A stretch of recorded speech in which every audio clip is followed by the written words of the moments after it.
Mesdames et messieurs, bonjour. Bonne humeur, monsieur le maire? Non? Oups, là. Encore une fois, le barreau veut me museler. Maintenant, on m'assigne un subpénat. On m'oblige à me présenter le 2 octobre à 5 heures, alors que je suis à la radio, par maître Pierre Bernard, syndic, parce que j'ai osé parler contre la juge qui avait réduit la peine du pédophile, Luc X. Ouais. Alors... Mais quand est-ce que ça va finir, ça? C'est du harcèlement. Et je pense que le barreau ne croit pas à la liberté d'expression. Savez-vous ce que je fais? De votre assignation, vous enverrez à la police le 2 octobre, puis j'irai pas. Il y a juste une personne, moi, qui me convoque, c'est ma femme. Tiens, Pierre Bernard! Tiens, mais là, ceux qui veulent envoyer un courriel, pbernard@barreau.qc.ca. pbernard@barreau.qc.ca. Tiens, c'est ça que je fais. Stéphane. Tiens. Moi, j'en ai plein mon derrière du barreau. Puis demain, ça va être ma carte de membre, puis vous la fourrez à bonne place, bande de fascistes. Non, mais pourquoi ils t'envoient ça ici, juste avant l'émission? Parce qu'ils sont trop cheap pour me l'envoyer chez nous. Ils sont pas capables. Ils savent pas ton adresse, je suppose. Ben oui, c'est marqué 30 rue Anderson, Huntington. Mais ils viennent te porter ça juste ici, à 2 minutes avant avant de commencer l'émission. Ça prend-tu une bande de couillons à quelque part? Ça se peut pas. Mais on prend la défense d'une fille qui s'est faite abuser par son père parce que la juge a dit qu'il n'y avait pas de violence, puis on est convoqué parce qu'on n'a pas de liberté d'expression au Québec. Hein? C'est ça que j'en fais de votre maudite procédure. Fourrez-vous là à bonne place, bande de demeurés du Moyen-Âge. pbernard@barreau.qc.ca. Je vous mets au défi de venir me chercher par la police. Puis vos outrages au tribunal, j'en ai rien à foutre. Voilà. Bon. Peut-on parler de Mme Wong, de la réaction du Globe and Mail? Je pense que tu ne seras pas plus de bonne humeur. Non, laissez faire ça. Ramassez pas les papiers. On va ramasser ça. Là. Dans le recyclage, il faut recycler 60% de nos vidanges bientôt. Bon, Mme Wong, le débat, le Globe and Mail, Jean Charest demande des excuses. On publie un éditorial ce matin, mais où est-ce qu'on dit pas grand-chose? Dans le fond, on nous laisse... L'éditorial dit pas grand-chose. Ils en remettent. Comment ça? Ben parce que... c'est même pas signé. Mais c'est vrai que les Anglais ont jamais le courage de signer leurs éditoriaux. Contrairement aux francophones ici. Ils disent, ben écoutez, la marginalisation des immigrants au Québec n'a pas de lien avec la tuerie. Excuse-moi donc, M. Greenspan du Globe and Mail, je pensais que tu avais un peu plus d'intelligence dans la tête. Depuis quand on marginalise nos immigrants ici? Depuis quand? Si on pose la question aux gens, puis d'ailleurs, ça va être notre question ce matin, sur le traitement, bien ou mal, notre traitement envers les immigrants chez nous. Très bien. Juste pour voir comment les gens vont réagir, parce qu'il s'en va dire que nous autres, on ghettoise, quoi, ou on fait des choses qui sont... Et il n'y a pas de lien, pour le moment, il n'y a pas de lien entre la tuerie et la marginalisation des immigrants. Mais alors tu t'excuses dans ce cas-là? Mais ça veut-tu dire qu'un jour, la preuve scientifique pourrait prouver que? C'est très vicieux comme éditorial. T'as-tu vu les Canadiens anglais du Québec? Où est-ce qu'ils sont pour nous supporter? Où est-ce qu'elle est, cette belle solidarité, ici? William Johnson, t'es où? Robert Lemon, t'es où?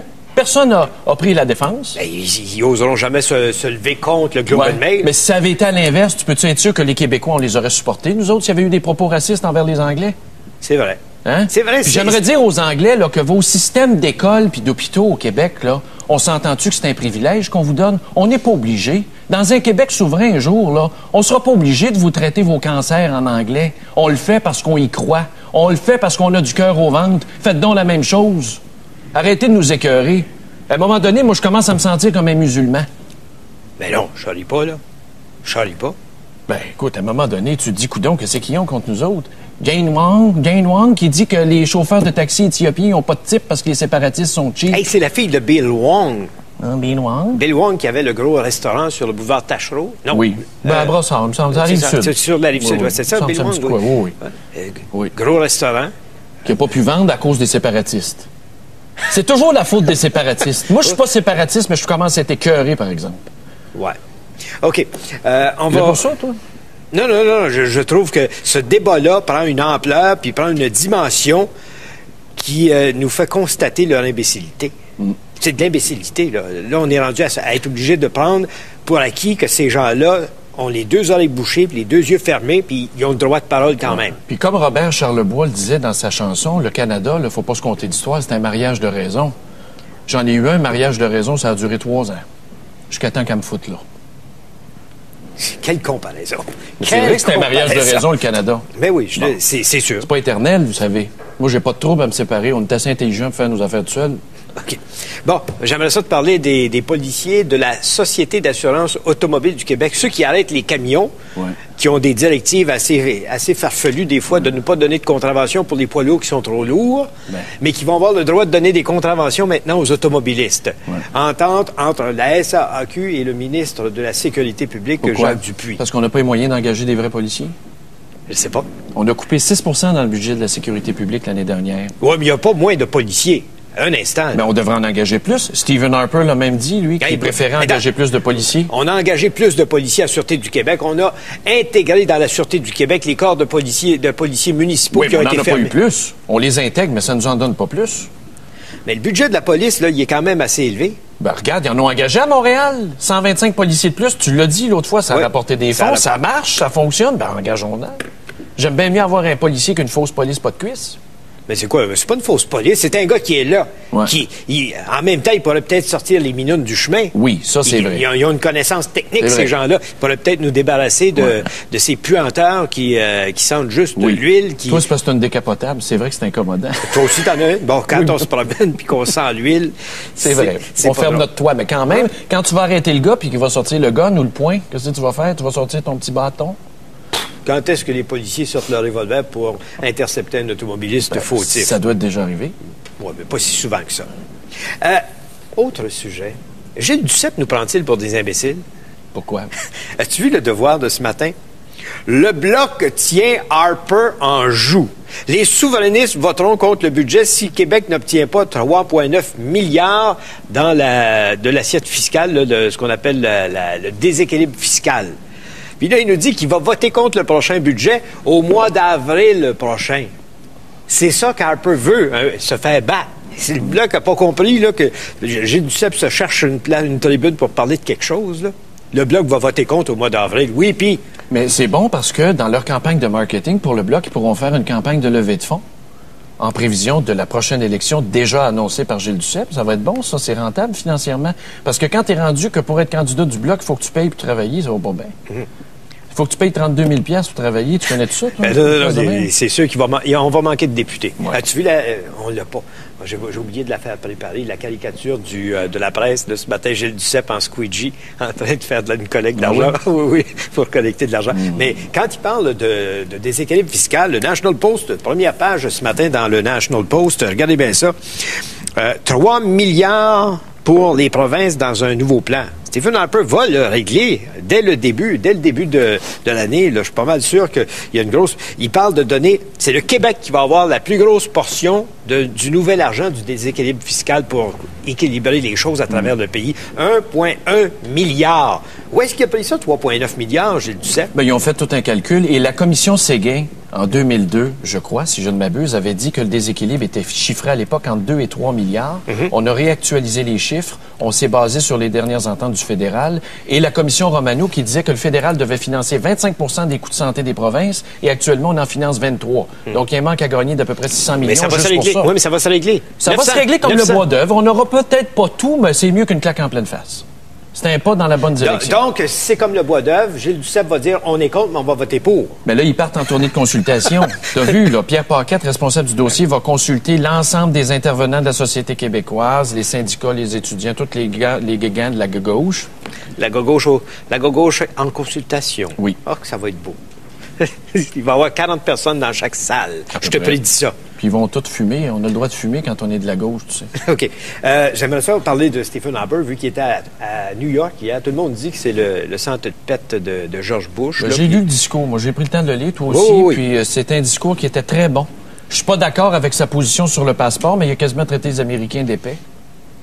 Leur disant que c'est une mesure complètement stupide. C'est-à-dire, la mesure de la façon qu'elle a été adoptée puis qu'elle va être mise en place, c'est une mesure stupide. Puis il y a au moins eu le courage d'aller les traiter de stupides. Oui, c'est un bon discours. Sur leur terrain, à New York, devant des gens d'affaires, en disant c'est pas comme ça qu'on maintient une relation avec amicale avec le principal partenaire commercial des États-Unis. Quand tu penses que le Congrès veut faire une clôture Frost entre le Canada et les États-Unis, on se demande, ma foi, la chasse au cerveau, est-ce que c'est faisable aux États-Unis? Je reviens au Devoir, j'ai oublié de te parler. Tantôt, on a montré le Devoir, première page du Devoir. As-tu vu ça? Ne parlez pas sans elle. Évidemment, c'est toujours un jeu de mots. Ne partez pas sans elle, c'est ne parlez pas sans elle. Et c'est la carte qui a été donnée à tous les députés conservateurs, tous les ministres conservateurs et à tous les sénateurs conservateurs en disant, voici maintenant un petit aperçu de ce que vous devez faire si vous recevez un appel d'un journaliste. Es-tu étonné? Non. On avait ça, nous, au PQ.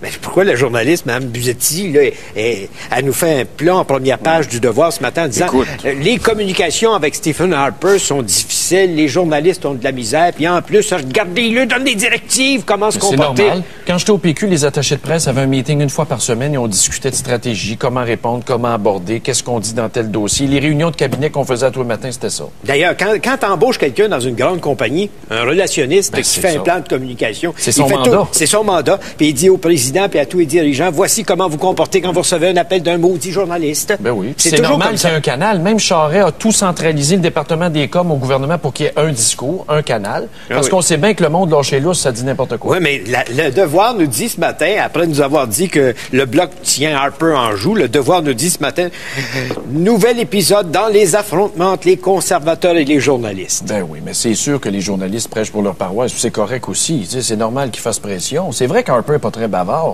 Quand est-ce qu'on a entendu Ronan Ambrose en entrevue? Ou Bev Oda? On ne connaît même pas ce monde-là. Est-ce que les autres, dans le temps de Paul Martin, en donnaient plus d'entrevues? Ben, au moins, ils parlaient français. La plupart. Parler français puis pas parler. Ça change parlait. Quoi? Non, mais il parlait. Il parlait. Le ministre de l'Environnement, Stéphane Dion, il parlait. Mais oui, mais Ronan Ambrose est bien beau, elle est bien belle. Tu ne peux pas avoir un cabinet parfaitement bilingue. Mais comment ça se fait que la ministre du Patrimoine canadien parle pas un maudit mot français? Ben, t'en avais dans le gouvernement de Paul Martin. Penses-tu que tout le monde parlait les deux langues? Je me rappelle même pas de leur nom tellement il était insignifiant pour moi. Oh, tout se passe des conservateurs. Non, ce sont des gens insignifiants, là, dans le dictionnaire. Ça veut dire qu'ils ne signifient rien pour moi. C'est comme, ce sont des gens qui n'avaient pas de signification. Ça donne quoi de se rappeler de leur nom? Tu sais, la définition du dictionnaire d'insignifiant est assez bonne. Oui. Quand elle est expliquée comme ça, oui, ça évite les poursuites. J'aimerais ça parler juste un instant des gangs de rue. Je vois ce matin, dans la presse, on nous dit qu'on va avoir 7,5 millions de Québec. La police de Montréal va avoir 7,5 millions de Québec pour lutter contre les gangs de rue. Puis dans le journal de Montréal, c'est 6 millions. Donc les sources ne sont pas les mêmes. On va prendre 7,5. On va voir, ça va être annoncé demain. On va voir lequel des deux a raison. Qui va l'annoncer? Dupuis? Jacques Dupuis. Je veux juste faire la mise au... C'est un bon gars, ça, Dupuis. Oui, c'est un excellent gars. Il connaît ça. C'est un ancien procureur de la Couronne. Il y a une expertise dans ce domaine-là. Le problème que j'ai avec cet argent-là, c'est qu'est-ce qu'on va en faire? Parce que c'est pour faire encore des petites conférences dans les écoles pour essayer de faire comprendre aux jeunes qu'il ne faut pas faire partie des gangs de rue, là. Ça, on l'a déjà fait. On l'a déjà fait, puis on regarde ce qui se passe. Ben, il faut faire les deux. Il faut faire de la répression puis de la prévention. C'est ça, mais la répression, regarde, il y a un méga procès pour 16 actuellement. Mais ça marche, la répression. Ils font des bons coups de filet, la police de Montréal. Ils font des bons coups de filet, mais il y en a encore plein les rues. Oui. Bon, c'est comme la prostitution, il y en aura tout le temps. Alors, c'est pas en essayant. Ça, on l'a fait. Aller faire de la police sociale, là, on l'a déjà fait. Ce qu'il faut faire maintenant, c'est non pas seulement mettre de l'argent, c'est de s'assurer que les tribunaux ont une capacité d'entendre rapidement les causes. Le méga procès qui se déroule actuellement au centre judiciaire à Gouin, là, c'est pour du monde qui a été arrêté au mois d'avril 2005. C'est très long. Puis là, on est en train de faire du taponnage de dossiers puis d'intervention de la défense qui va faire en sorte qu'on va se ramasser en cour d'appel et en cour suprême. L'arrestation de 2005, le règlement final va arriver en 2009. Ils ont le temps de faire du chemin. Il y en a qui sont encore en liberté de cette gang-là. Alors, c'est pas avec 6-7 millions que ça va changer. J'ai hâte de voir le plan. On va voir comment ça va s'articuler. Moi aussi, j'ai surtout hâte de voir comment on va nous dire qu'on va dépenser cette somme-là. Puis pour faire des petites tournées d'école, j'ai comme l'impression que c'est pas ça qui va faire la différence. Peut-être qu'on n'en a pas fait assez et partout. Tu sais, les gangs de rue, c'est même rendu en région, pour ton information. Il y en a à Saint-Jean-sur-Richelieu, il y en a partout. Oui, mais elles sont toutes connectées. Les gangs sont tous connectés à Montréal. Oui. Mais quand t'es maire d'un patelin comme Saint-Jean, qu'est-ce que tu fais? Avec ta police municipale qui est plus ou moins équipée pour faire face à ça, qu'est-ce que tu fais? T'es en deux. Ben, c'est pour ça que les budgets vont être intéressants. OK, bien, dépendant de comment ils vont être dépensés. Et je vous rappelle notre question ce matin, on va parler des immigrants. Les immigrants sont-ils bien ou mal traités au Québec? Les immigrants sont-ils bien ou mal traités au Québec? Nos numéros de téléphone, je vous les donne. On n'a pas fini de jaser, on a quelque chose d'autre à se dire. Je veux te parler des avocates. T'en es encore un aujourd'hui, là. Non, demain, je vais déchirer ma carte de membre. Non, t'en es encore un. Je veux parler Soyez des avocats. demain. Je veux parler de la poursuite contre les gens de l'automobile, l'industrie de l'automobile. Non, mais attends un peu, on va revenir avec ça après la pause. Là. C'est comme les... Tu sais qu'Arnold Schwarzenegger s'en va en élection en passant. Ouais, mais c'est comme les cigarettes. Mais la question ce matin, les immigrants sont-ils bien ou maltraités au Québec? Nos numéros de téléphone pour nous rejoindre, les suivants. 514-790-0874. De partout au Québec, sans frais. 1-877-790-3535. Ou écrivez-nous au www.tqs.ca. Et après, là, les avocats. Les avocats, je vais ramasser mes petits avocats et tailles l'argent. ici. Les avocats et l'argent. Les avocats et l'argent. On va aller ramasser ça. Là. Non, laisse ça là, tes papiers.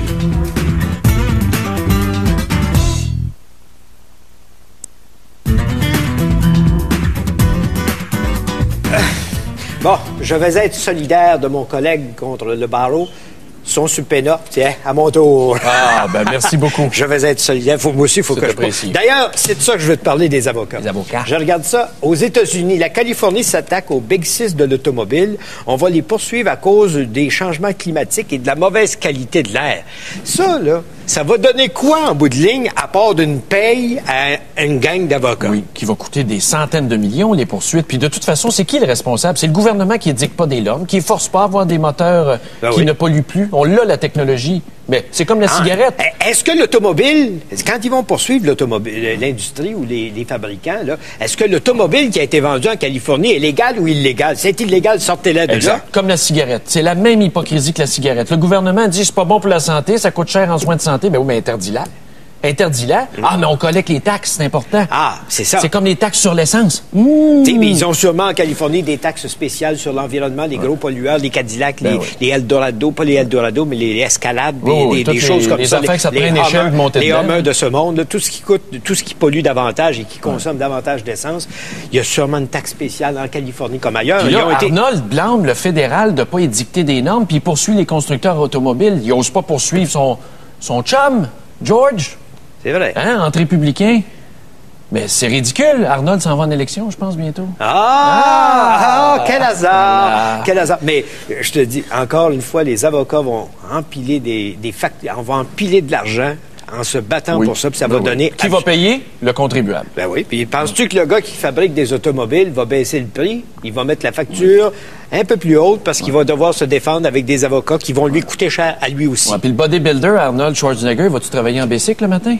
Au moins, Jack Layton, il faut lui donner ça. Il va travailler en bicycle. Mais il sera jamais premier ministre.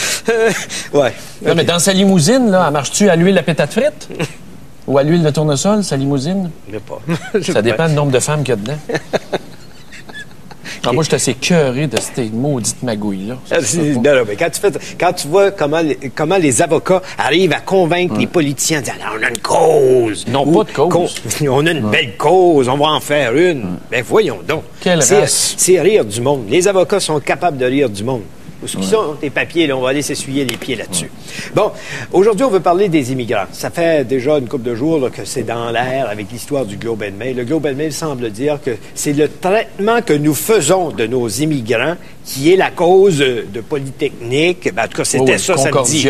Concordia, Polytechnique, Concordia, c'est ça, Dawson. Tout ça, là, c'est à cause de notre façon de traiter les immigrants. J'avais l'impression qu'on les traitait comme du monde. Ben, certain.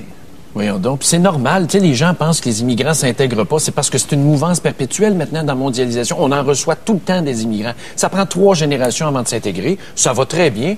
Puis on leur donne les mêmes droits que tout le monde. Moi, je comprends pas cette approche-là. Et si on se fie à certains courriels qu'on a reçus récemment, ils ont pas mal plus de droits que certaines personnes, surtout nos illégaux en attendant d'eux. Là, oui, les 300 000 sans-papiers. Les sans-papiers qui reçoivent probablement plus que les retraités du Québec pour subvenir à leurs besoins en attendant de savoir si on va les accepter ou pas. Non, puis tu sais, ils tombent à bras raccourcis sur le Québec, mais moi, j'aimerais ça aller dans un petit bled de l'Ouest canadien puis aller les sonder, voir qu'est-ce que vous pensez des immigrés. Tu pourrais être sûr que derrière les portes closes, il y en aurait une maudite gang de racistes là-dedans. Qu'est-ce que l'Alberta ou les autres provinces font de spécial pour intégrer leurs immigrants? Est-ce qu'ils font plus que le Québec? Tu n'as-tu déjà entendu parler? Non. Bon. Mais c'est probablement qu'il n'y a pas de clivage de la langue. C'est la langue qui fait la différence. Parce que les oui. immigrants qui s'en vont là-bas parlent de toute façon la langue anglaise comme langue seconde. Oui. À partir de ce moment-là, il n'y a pas de risque de friction. Nous autres, la friction, là, c'est l'incapacité des anglophones d'accepter qu'on parle d'une autre langue que la leur. Oui, puis quand les Canadiens français ont immigré en Nouvelle-Angleterre, ça a pris du temps avant qu'ils s'intègrent, puis aujourd'hui, c'est des bons citoyens américains. Ben, c'est la même chose pour nos immigrants ici. Ils vont devenir des bons citoyens québécois éventuellement, mais donnons-nous le temps, mais on les marginalise pas. C'est ça. On a un invité là-dessus avant de prendre vos appels, c'est Harry Delva, qui est coordonnateur de Jeunesse Maison d'Haïti. Lui, c'est un type qui voit de près comment les immigrants sont traités chez nous. Monsieur Delva, bonjour. Oui, bonjour. Est-ce que vous trouvez que, comme les anglophones tendent à le dire actuellement dans le Globe and Mail, que notre traitement de l'immigrant qui arrive ici au Québec est mauvais, et pas si bon que ça, qu'on devrait se questionner là-dessus? Bon, ça veut dire que généralement, moi j'ai toujours dit que quand même au Québec, les immigrants, on est quand même choyés. Quand on se compare à d'autres endroits et à d'autres situations, au niveau de l'immigration ici au Québec, on est très bien. On regarde seulement peut-être tous les efforts qui sont mis, par exemple, par la ministre Thériault pour faire avancer certaines choses sur différents dossiers. Et ça, c'est quand même assez intéressant. Oui, puis même, il y avait une étude, je pense, qui était publiée il y a quelques mois en disant les gens de couleur noire, même s'ils sont très instruits, ont de la difficulté à se trouver du travail. Mais on travaille là-dessus. La ministre Thériault a des plans d'action. On fait des efforts. On peut pas dire qu'on fait exprès, là. Non, ça c'est certain. Quand on parle, il est clair que nous avons ce qu'on appelle ce malaise identitaire. Et je pense que ça devra passer par une certaine éducation de part et d'autre. Ça veut dire qu'il y a des problèmes qu'il va falloir que l'on règle. C'est sûr que on va toujours s'organiser pour pouvoir revendiquer beaucoup plus pour que l'on puisse atteindre à plusieurs niveaux un certain bien-être. Mais je crois quand même, c'est de bonne guerre, il faut laisser la chance aux coureurs. Êtes-vous capable de faire une comparaison avec ce qui se passe ailleurs, en Ontario, au Manitoba, en Colombie-Britannique? Bon, écoutez, quand on regarde un petit peu dans les autres provinces, peut-être qu'on n'a pas, en fait, quand je parle surtout au niveau de la communauté noire, ici quand même on a une communauté qui est très forte, une communauté haïtienne. En fait, quand je regarde ce qui se passe ailleurs, je ne peux pas nécessairement faire une grande différence, mais ici au Québec, je pense qu'on se porte quand même très bien. Est-ce que vous avez l'impression que les immigrants, cependant, ça c'est la question à l'envers, je vous l'annonce, est-ce que vous avez l'impression que les immigrants sont assez ouverts, participent assez à leur intégration? Aussi, parfois, là, ils se ghettoisent, ils se referment sur eux, puis ils font en sorte qu'on finisse par penser qu'ils ne veulent pas être avec nous autres.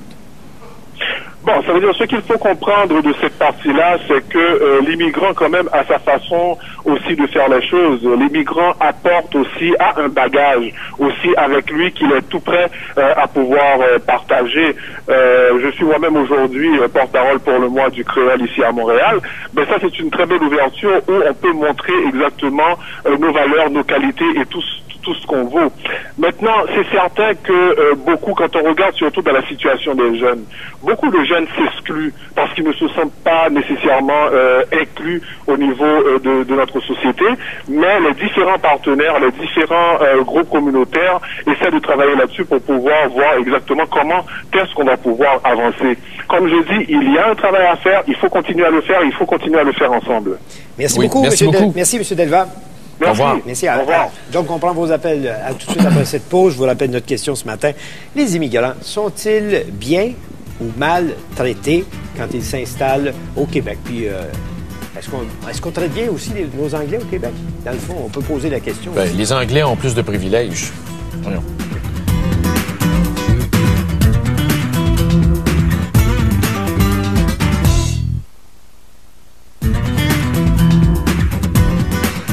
Avant de prendre le premier appel, juste Nancy qui nous écrit de Sept-Îles, qui dit une phrase qui veut tout dire à mon avis. Je pense que si les immigrants étaient maltraités, ils resteraient chez eux. Ils peuvent pas être pires que d'où ils arrivent. Ben oui, ils viennent ici pour améliorer leur sort, c'est vrai. Bon, alors, on va prendre un premier appel. On a Sylvie qui est à Val-d'Or. Sylvie, bonjour. Bonjour. On vous écoute. Moi, je l'appelle parce que je trouve que s'ils se sentent maltraités, ça serait peut-être intéressant de savoir qu'ils parleraient le français ou l'anglais en arrivant ici au Canada. Parce que moi, la semaine passée, j'étais témoin à l'assurance chômage ici de Val-d'Or. Il y avait un Noir qui ne parlait ni le français ni l'anglais, mais monsieur parlait le créole et voulait avoir ses cartes pour avoir sa citoyenneté canadienne. Il est arrivé ici comment? En pédalo? Non, mais s'il parlait créole, il doit parler français. Ça, c'est incompréhensible. Comment ça se fait qu'il se présente dans un bureau de Val-d'Or pour avoir ses cartes de citoyenneté? Ben, parce qu'on encourage l'immigration en région. Il y a plein de politiques sur pied pour les amener en oui, région. mais par où il est passé? Il faut qu'il rentre par une porte officielle. Voilà, il faut qu'il rentre par une porte officielle. Quand tu rentres par une porte officielle, tous les services sont là. Il était à l'assurance chômage, vous me dites? Oui. Ben là, on va pas là. Peut-être qu'il y avait un problème, justement. Avant d'arriver à l'assurance chômage, il aurait dû passer par le bureau d'immigration. Il y avait un autre Noir qui était plus loin. Il n'avait pas l'Assemblée à le connaître. Puis il a dit, je pense qu'il va avoir ses cartes pour avoir la citoyenneté canadienne. C'est ça, on mais il parlait ni français ni anglais. Comment est-ce qu'il a fait pour rentrer? Pourquoi vous dites qu'il parlait le créole? C'est parce que vous l'avez compris? Non, c'est parce que le gars d'à côté, c'est ça qu'il dit. Il parle le créole. Mais le créole, c'est du français. Là, on s'entend. Moi, j'écoutais la radio créole à Montréal le soir, je comprends très bien. Wow, non, mais c'était pas français du tout. Là. Ben oui, c'est à 75% français, le créole. Simone qui était moins tranquille. Ben oui, laisse-moi tranquille, je sais, je viens de comprendre. Ben, il était même pas capable de répondre oui ou non. Moi, direct là en partant, là, je comprends pas. OK. Ben, merci. OK. Merci, Sylvie, de votre intervention. On va aller à Québec. Sophie, bonjour. Bonjour, messieurs. On vous écoute. Moi, mon conjoint, il est africain. Il est ici, ça va faire 10 ans. Et jamais il ne s'est plaint des conditions de vie qu'il a. Il a le droit aux mêmes études que tout le monde. Il a obtenu ses diplômes. Aujourd'hui, il étudie pour se spécialiser à Carleton. C'est le premier Noir à aller dans ce collège-là. Et on lui a fait part que, en tout cas, le collège lui a dit qu'ils étaient très fiers de l'avoir parmi eux. Ça porte une belle image à ces collèges-là, de l'esprit ouvert. Par contre, c'est les gens, les ignorants, les fermés d'esprit qui portent préjudice à ces gens-là. On s'est déjà fait refuser des logements, nous, parce qu'il était africain. Quand j'appelais, moi, pour avoir le logement était soudainement très disponible. Ce sont ces genres de personnes-là qui sont fermées d'esprit, qui leur... Mais Sophie, ennui. Vous avez raison. Moi, honnêtement, là, je me souviens pas de mémoire d'homme d'avoir entendu des immigrants se plaindre au Québec qu'on les marginalisait. Là. C'est plutôt le discours des Canadiens anglais qui pensent qu'on les maltraite. Oui, mais mets-toi dans la peau du citoyen ordinaire qui les voit revendiquer sur la place publique toutes sortes de droits. Mais oui, mais on leur a donné des droits dans la Charte des droits. Je reçois plein de courriels, le kirpan, le turban. Ben oui, mais c'est la Charte des droits qui leur a donné. Tu peux pas permettre à quelqu'un de donner des droits et de les revendiquer après. C'est comme les syndicats. Les carrés ont des grosses conditions. Qui les a donnés? C'est le gouvernement. C'est le gouvernement. Ouais, c'est nos élus. On a eu la Charte des droits en 76, c'est Robert Bourassa. 82, c'est Pierre-Éliott Trudeau. La Déclaration des droits de l'homme, c'est Pearson. Qu'est-ce que vous voulez que je vous dise? On est prêt avec. Moi, on me donne un droit, je vais le revendiquer, non? Oui, mais c'est toujours comme si on était en train de leur enlever, alors que, d'après moi, on ne leur refuse pas. On ne leur refuse pas leurs droits. Ouais. Mais tu vois, Sophie, c'est l'exemple frappant. Son mari s'en est jamais plaint. Il s'en plaint pas, puis il a un très bon métier, se spécialise comme agent correctionnel. Puis, oui, c'est sûr qu'il y en a rencontré. Il y a eu un professeur raciste. Mais il y en a dans toutes les sociétés du racisme. Il y en a chez les Anglais aussi. Hein? C'est ça. Mais pour moi, il est doublement diplômé parce qu'il a eu son diplôme à travers cette chose-là. Mais il réussit très bien sa vie. Puis il y a des avantages. Il a eu des opportunités d'emploi pour 16 $ de l'heure au gouvernement, juste avec son diplôme d'études secondaires. Parce qu'au gouvernement, il favorise les immigrants. Donc, ils ont des belles portes ouvertes. C'est à eux de les saisir maintenant. OK. Merci. Donc, on les traite bien. Merci. On va à la Sherbrooke. Maintenant, on a Jacques. Bonjour. Bonjour, messieurs. Quand on a voyagé un petit peu, puis on lit un petit peu dans les journaux, ce que le Québec vit, on le vit à travers, regardez la France, regardez l'Allemagne, puis tout ça. Mais si on revient en tant que Québécois, allez en Ontario, puis faites-vous servir en français, vous allez avoir beaucoup plus misère.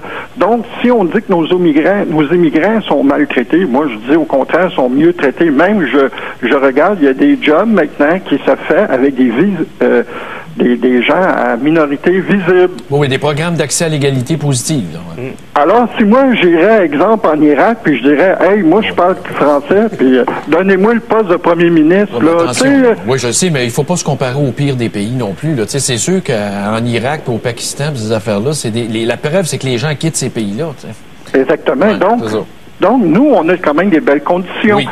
Et puis quand vous allez, exemple, en Ontario puis en Alberta, nos petits Québécois pour avoir des écoles françaises, ils se battent, tandis que nous autres, là, vous prenez les écoles anglaises, en plus d'être subventionnées par le gouvernement, en plus d'avoir des subventions par des privés, parce que les gens envoient leur école pour avoir des bonnes éducations, En tout cas, moi, je pense pas qu'au Québec, on est pire. Remarquez, il y a peut-être certains journalistes du Globe and Mail qui mangent trop de chop suey, puis ça a des effets secondaires. Ça contient une protéine, là, des affaires pas trop correctes. Va peut-être falloir s'acheter des pages dans le Globe and Mail. Mais moi, j'ai juste une remarque, et ça mériterait d'être fouillé.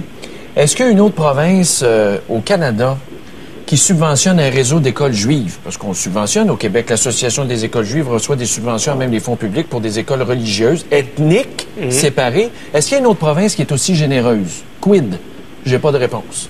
Je pense pas, sincèrement. Fait qu'on n'est pas si mal, hein? On est très bon. Merci, Jacques, de votre appel. On va maintenant à Sainte-Clotilde de Beauce. On a Paulette. Bonjour. Oui, bonjour. On vous écoute. Allô? Oui, bonjour, je vous entends. Alors, vous autres aussi, on vous entend. On vous écoute. On vous a-tu répondu? Qu'est-ce que vous voulez? Je sais pas. Notre expérience, nous, à Sainte-Clotilde, vis-à-vis les immigrants, a été très bonne. Oui. C'est vrai que vous en avez eu pas mal récemment. Ben oui, en Beauce. Il y a un article dans l'actualité qui est paru là-dessus. Oui. Oui, nous avons eu plusieurs familles. Tout le monde a bien accueilli les gens. Même, nous avions un petit comité qui était composé de M. Jacques Lucier, Sœur Micheline et moi. Sœur Micheline? Sœur Micheline, qui était une religieuse qui était chez nous. Oui. Ils venaient d'où, vos immigrants? Des Haïtiens? Nous, ils venaient de la Colombie. De Colombie. Mais nous, quand nous les avons reçus, ils venaient de Sherbrooke. Donc, ils venaient chercher du travail. Okay. Oui. Et du travail, nous en avions. Ben oui. En Beauce, ça va bien économiquement. Oui. Nous avions Marco Vachon de René Composite, qui nous a épaulé beaucoup parce qu'il avait préparé, lui, ses employés à accueillir des immigrants. Fait que l'intégration s'est faite comme du beurre dans le poêle. Bien, oui. Nous, on n'a pas eu de difficulté à les accueillir du tout. On était contents de les accueillir. Et le traitement qu'on leur a réservé, par rapport à notre question, c'est un bon traitement pour un groupe d'immigrants qui a choisi de s'en venir ici, même en milieu plus rural que le milieu urbain montréalais, là, où est-ce qu'on la majorité se trouve habituellement. Donc, on est fin. On est fin. Regardez, vous autres, vous avez été très, comment dire ça, là? Très accommodant pour eux. Est-ce que le gouvernement du Québec vous a aidé dans vos démarches? Non.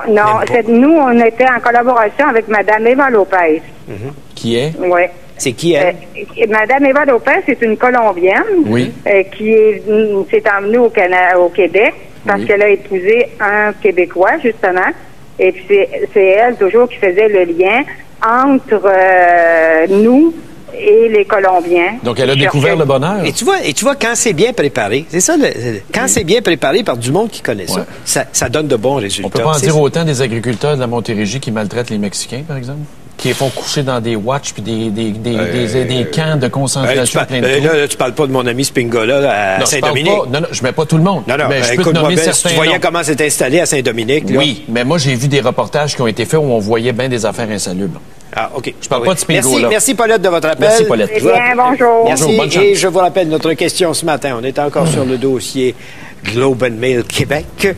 Les immigrants sont-ils bien ou mal traités lorsqu'ils viennent s'installer chez nous? Et on peut, comme je vous le disais tantôt, on peut décliner ça aussi. Comment traite-t-on nos anglophones dans la province? Est-ce qu'ils sont maltraités? Ben non.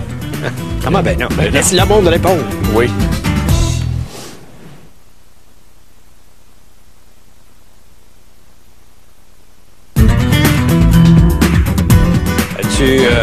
As-tu isolé quelques courriels sur le lot qu'on a reçu? Moi, j'en ai deux. J'en ai un qui s'est signé Paul Wong. Je sais pas si c'est vrai.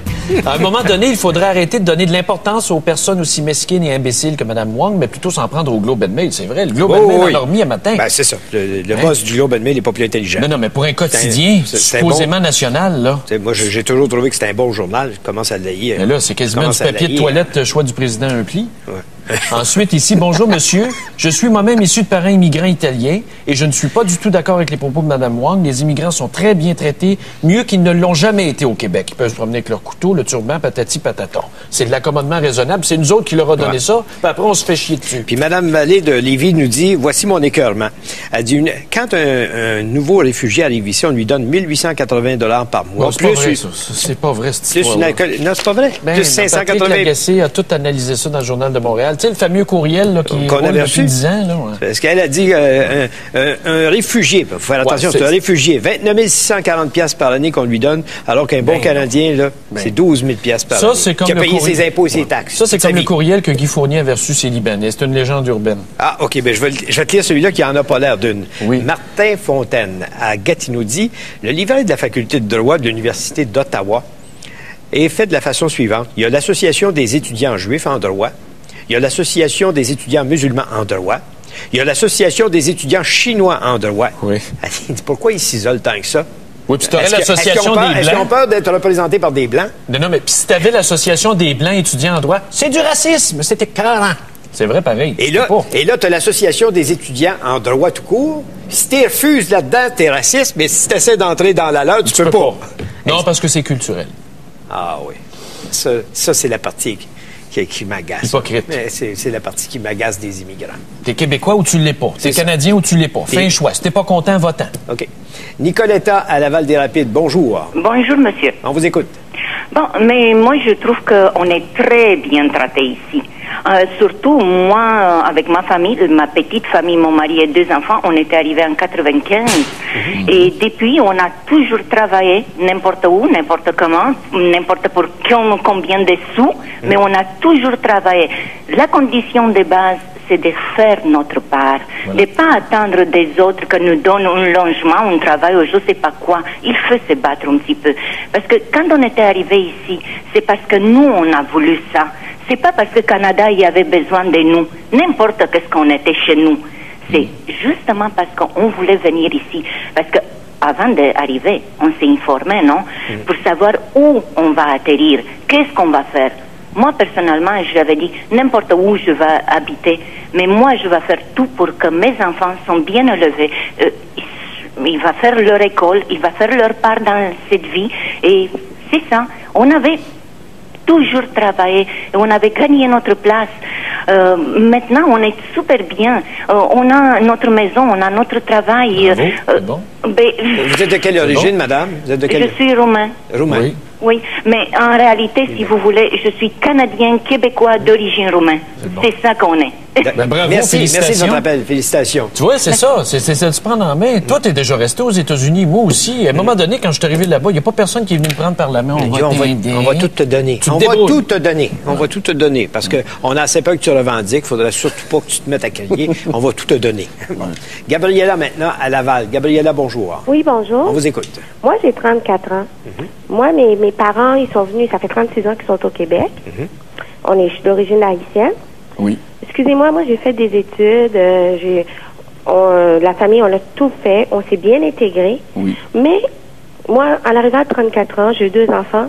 Mon conjoint, lui aussi, est né au Québec. On ne se sent pas plus accepté en tant que Québécois. Dans quel Combien sens? d'origine que ça va nous prendre pour être accepté? Dans quel sens? Qu'est-ce que vous voulez dire? Excusez-moi, moi, mon conjoint travaille pour une compagnie aérienne. Oui. Il est le seul noir dans son département, puis ça fait 10 ans. OK. Puis, il y a autant d'anglophones. Il est dans un milieu très anglophone à Air Canada. Puis, un milieu qui a... Il y a pas beaucoup de Québécois, mais il y en a. Excusez-moi, il se sent 2 fois plus à l'aise avec les anglophones qu'avec le Québécois. Mais donnez des exemples concrets là, de francophones, admettons, où vous avez le sentiment qu'on vous accepte pas. Il doit y avoir des événements, j'imagine, qui vous fait dire ça. Oui, moi, j'habite dans un quartier à Laval. Oui. Excusez-moi, j'ai fait construire ma maison, je suis dans un bon quartier. Oui. La première chose que ma voisine m'a dit, une Québécoise, coudonc, elle m'a même pas dit bienvenue, elle m'a dit, on pensait que cette maison-là n'était pas inhabitée. Je pensais que c'était une maison de potes, comme on a vu des Noirs. Mais voyons donc. Mais ça, c'est des préjugés. Il y a des crétins, madame, partout. Excusez-moi, vous vous êtes installé juste à côté d'une bande de crétins. Ben oui. Que je me faisais que tout le voisinage pensait qu'on faisait planter des potes parce qu'on était tout de suite, parce que tu as vu qu'on était ça, c'est Noirs. la peur de la différence, ça. Mais je vous soulignerais que la haine des Noirs aux États-Unis, c'est les anglophones, c'est le Ku Klux Klan. Tu sais, je veux dire, c'est pas nécessairement parce que t'es francophone que t'es raciste. Je pense qu'il y en a suis d'accord, mais aux États-Unis, excusez-moi, je suis d'accord, mais aux États-Unis, j'ai plus tendance à voir la communauté noire à la télévision représentative, quand je me sens plus représentée quand je m'en vais dans les canaux anglophones que quand je regarde les canaux francophones. Puis je connais autant les artistes québécois qu'un Québécois. Je connais autant toutes les émissions québécoises, je les regarde, mais je me sens pas représentée. Excusez-moi. Locke Merville, Normand Brathwaite, excusez-moi, Locke Merville, Grégory Charles. Grégory Charles qui est mulâtre. Normand Brathwaite qui est mulâtre, Locke Merville. Là, vous parlez de la pureté de la race, là, faites attention, là, ça se retourne contre vous, là, c'est pas un vrai noir, c'est ça que vous êtes en train de me dire? Excusez-moi, mais moi, je me sens vraiment pas représentée. Mais moi, si je vous dis que je vous aime, là, non, mais c'est vrai, moi, je n'ai pas de préjugés, ça vous réconforte un peu? Non. Pas du tout? Non.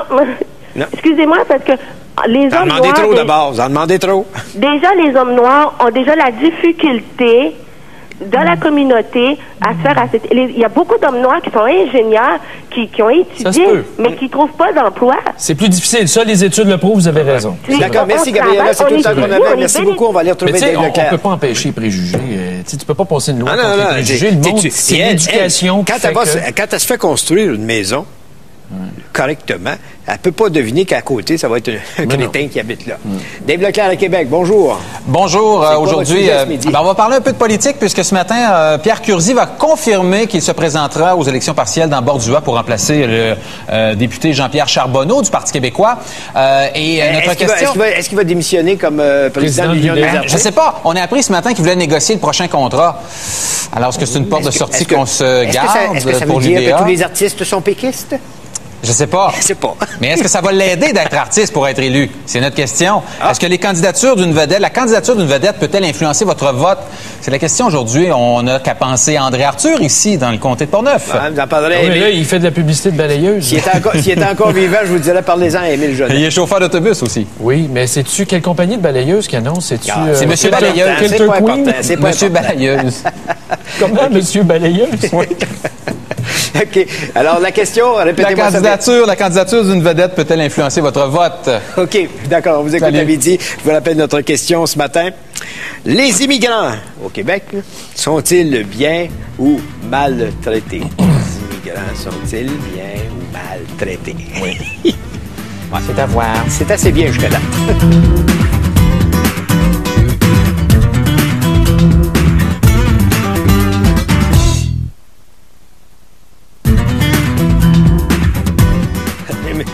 J'ai M. Gobeil qui dit ici, ils sont trop bien traités, mais ils sont jamais contents. Ah, tu parles des néo-québécois, excusez-moi, j'étais encore dans mon courriel. On en a entendu quelques-uns là, qui sont quand même contents. Mais est-ce que je peux vous lire un courriel qui est épouvantable? Là? Ça se lit même pas en public. Mais comment? Ça vient ça vient de Robert Réaume, 58 ans. Écoute, il faut que je donne l'adresse. Peux-tu donner la ville? Non. C'est épouvantable comment quelqu'un peut penser comme ça. Écoutez, êtes-vous bien assis? Et c'est pour ça qu'on ne vous lit pas tout. Mais celui-là, c'est plus fort. Puis on cautionne pas ça personne. Là. Je vous dis, je m'excuse pour lui. L'article de Mme Wang, il ne faudrait pas en faire tout un plat, ce n'est qu'une femme. C'est pourquoi, il y a plusieurs années, elle n'avait pas le droit de vote. Je le dis et je le répète, les femmes devraient se limiter aux tartes et aux gâteaux parce que les plus grands chefs sont des hommes. Alors, comment il s'appelle? Robert Réaume. Ça se peut pas du monde de même. J'aime autant que tu dises le nom, là, pas que ça passe sur ton dos. Non, c'est pas... Il existe. OK, on prend un appel. Il reste dans une ville... Châteauguay. Attends une minute, il reste dans une ville qui commence par P. La suite demain. Comme dans Pattino? Gatineau? Non. P comme dans, je sais pas, moi, Pincourt. OK, un appel de Châteauguay. Ventura maintenant, bonjour. Ventura? Ventura, oui. Oui, on vous écoute. Oui, gars, ça fait 18 ans que je suis au Québec. Oui. OK? Et la mademoiselle qui a parlé avant moi, je ne suis pas très d'accord avec elle. Pourquoi? Pourquoi? Parce que moi, je me trouve... OK, je suis noir. OK? Et je n'ai jamais trouvé de raciste, quoi que ce soit ici au Québec. La madame qui écrit ça dans le journal, là, qui est vraiment... Je viens pas quand je lis ça. Et je me trouve vraiment... je ne sais pas comment m'exprimer là, vraiment par rapport à la madame qui écrit ça dans le journal, mais elle n'est pas tout à fait là. Elle ne connaît pas le Québec, elle ne connaît pas le Canada, elle ne connaît pas même pas nos racines. Écoutez, il faut pas lui donner l'importance à qu'est-ce qu'il n'y en a pas. OK? Moi, je connais plusieurs pays. OK? Je voyageais plusieurs pays. Alors, à chaque fois que je compare la mentalité, OK, par rapport à nous ici, écoutez, on est dans un pays vraiment confortable, vraiment beau, vraiment propre, de mentalité québécoise vraiment merveilleuse. Le Québec, c'est le 8e pays du monde qu'on peut vivre dans paix. Et moi, ici, le Québécois, écoutez, mes amis, je le dis en forme de mon cas, là, on est vraiment dans un pays... La paix puis du monde comme elle, ça vient mettre de la chicane chez nous. On est toutes, écoutez, on ne peut pas avoir tout dans le monde, mais qu'est-ce qu'on a ici, là, c'est déjà assez, et je me sens très, très bien ici. D'accord. Bon, merci, Victor. On a un job à faire. Merci. Bon, avant de nous quitter, mesdames et messieurs, passe-moi ta convocation du barreau. J'ai ici du ruban. Un petit casse-tête. Et on va essayer de le coller parce que tu ne l'as même pas lu. C'est comme un peu. Je voudrais savoir ce qu'on dit là-dessus. Le jeu du sudoku. On va coller ton petit papier du barreau, puis on va essayer de le lire, même si tu l'as déchiré. Rappelle-toi, le 2 octobre, il faut que tu sois au barreau. Au revoir, mesdames et messieurs.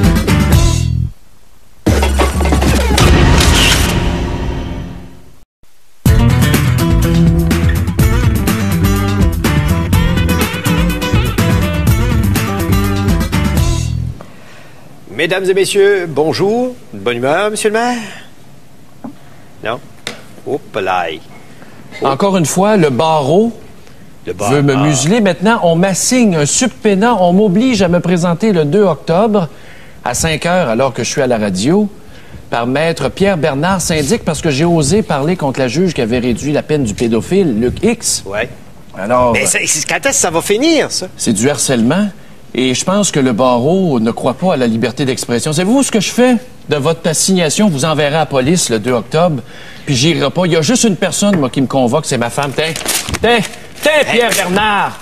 Tiens, ceux qui veulent envoyer un courriel, pbernard@barreau.qc.ca. pbernard@barreau.qc.ca. Tiens, c'est ça que je fais. Tiens, moi, j'en ai plein mon derrière du barreau. Puis demain... Personne n'a pris la défense. Ils n'oseront jamais se lever contre le Globe and Mail. Mais si ça avait été à l'inverse, tu peux-tu être sûr que les Québécois, on les aurait supportés? Nous autres, s'il y avait eu des propos racistes envers les Anglais? C'est vrai. Hein? C'est vrai. J'aimerais dire aux Anglais là, que vos systèmes d'écoles puis d'hôpitaux au Québec, là, on s'entend-tu que c'est un privilège qu'on vous donne? On n'est pas obligé. Dans un Québec souverain, un jour, là, on ne sera pas obligé de vous traiter vos cancers en anglais. On le fait parce qu'on y croit. On le fait parce qu'on a du cœur au ventre. Faites donc la même chose. Arrêtez de nous écœurer. À un moment donné, moi, je commence à me sentir comme un musulman. Ben non, je charrie pas, là. Je charrie pas. Ben, écoute, à un moment donné, tu te dis, coudonc, qu'est-ce qu'ils ont contre nous autres? Jane Wang, qui dit que les chauffeurs de taxi éthiopiens n'ont pas de type parce que les séparatistes sont cheap. Hey, c'est la fille de Bill Wong. Bill Wong? Bill Wong qui avait le gros restaurant sur le boulevard Tachereau. Non. Oui. Ben, à Brossard, ça arrive sud. C'est sur la rive sud, c'est ça, Bill Wong? Oui. Gros restaurant. Qui n'a pas pu vendre à cause des séparatistes. C'est toujours la faute des séparatistes. Moi, je suis pas séparatiste, mais je commence à être écœuré, par exemple. Ouais. OK. On va... pour ça, toi? Non. Je trouve que ce débat-là prend une ampleur puis prend une dimension qui nous fait constater leur imbécilité.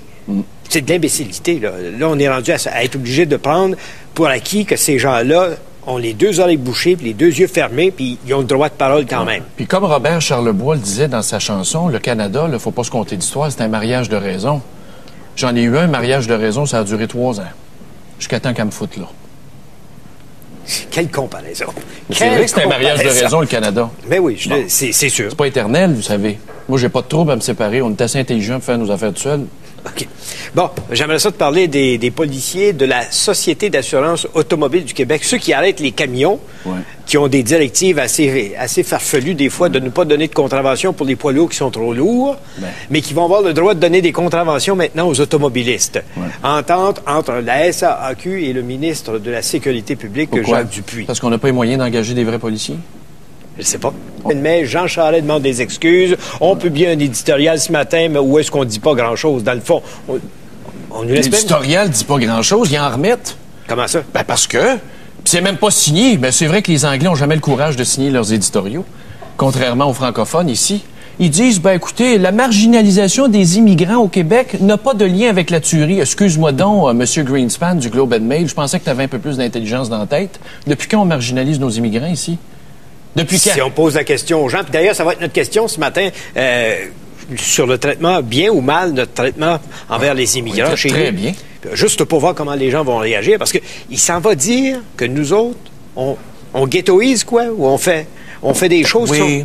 Et il n'y a pas de lien, pour le moment, il n'y a pas de lien entre la tuerie et la marginalisation des immigrants. Mais alors tu t'excuses dans ce cas-là? Mais ça veut-tu dire qu'un jour, la preuve scientifique pourrait prouver que...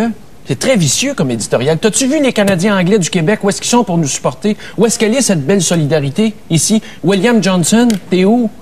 Robert Lemon, t'es où? Ça va être ma carte de membre, puis vous la fourrez à bonne place, bande de fascistes. Non, mais pourquoi ils t'envoient ça ici, juste avant l'émission? Parce qu'ils sont trop cheap pour me l'envoyer chez nous. Ils sont pas capables. Ils savent pas ton adresse, je suppose. Ben oui, c'est marqué 30 rue Anderson, Huntington. Mais ils viennent te porter ça juste ici, 2 minutes avant avant de commencer l'émission. Ça prend-tu une bande de couillons à quelque part? Ça se peut pas. On prend la défense d'une fille qui s'est faite abuser par son père parce que la juge a dit qu'il n'y avait pas de violence, puis on est convoqué parce qu'on n'a pas de liberté d'expression au Québec. Hein? C'est ça que j'en fais de votre maudite procédure. Fourrez-vous là à bonne place, bande de demeurés du Moyen-Âge. P. Bernard en commercial barreau.qc.ca. Je vous mets au défi de venir me chercher par la police. Puis vos outrages au tribunal, j'en ai rien à foutre. Voilà. Bon. Peut-on parler de Mme Wong, de la réaction du Globe and Mail? Je pense que tu ne seras pas plus de bonne humeur. Non, laissez faire ça. Ramassez pas les papiers. On va ramasser ça. Là. Dans le recyclage, il faut recycler 60 de nos vidanges bientôt. Bon, Mme Wong, le débat, le Globe